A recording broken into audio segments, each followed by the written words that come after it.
very much. And welcome to Huckabee from the Fox News studios in New York City. Well, it looks as though the voters of New York have come to their senses on the possible election of Anthony Weiner to be mayor.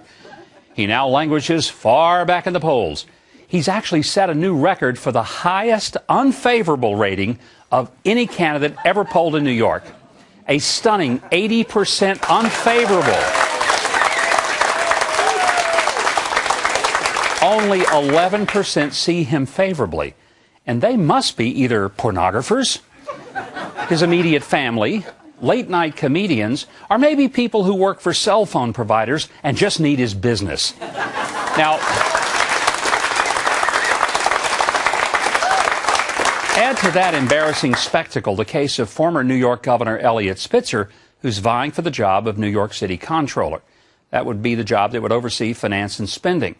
The married Governor Spitzer certainly proved to be a pretty big spender on call girls, so it's sort of hard to see why New Yorkers would trust him with their money.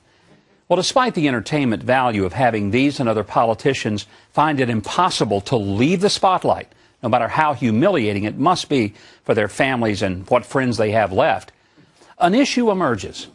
What's happened to the simple virtue of shame? Have we lost completely and forever the red-faced, head-hanging, tear-shedding sense of shame? I mean, when's the last time you heard a politician associated with words like humility, contriteness, brokenness, or modesty? There seems to be a sense in which we've blurred the lines between shame and fame. In fact, it's as if we have equated, even elevated, both characterizations as if they were character qualities. In a culture that worships celebrity rather than substance, we ought not to be surprised that those who want to be the leaders of our political institutions are playing by the same rules as those who lead the entertainment industry or sports. Embarrassing and immoral behavior no longer disqualify one for what passes as public service, but rather it validates one's humanity. And the abracadabra of just saying, "I'm sorry," wipes the slate clean with the added bonus of 100% name ID. Ego, narcissism, and raw ambition have replaced the notion of selfless servanthood. Elected offices now go to the most brazen, driven, and self-fueled megalomaniacs.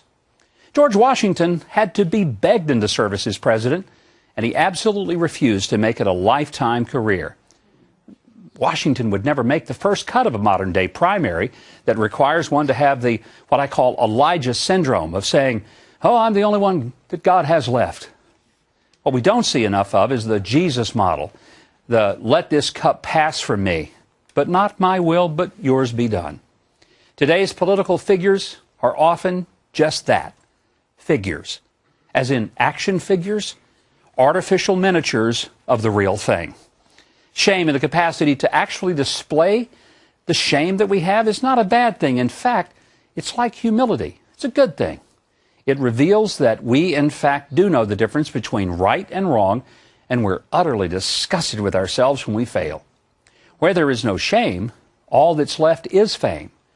And that is a sorry substitute for character.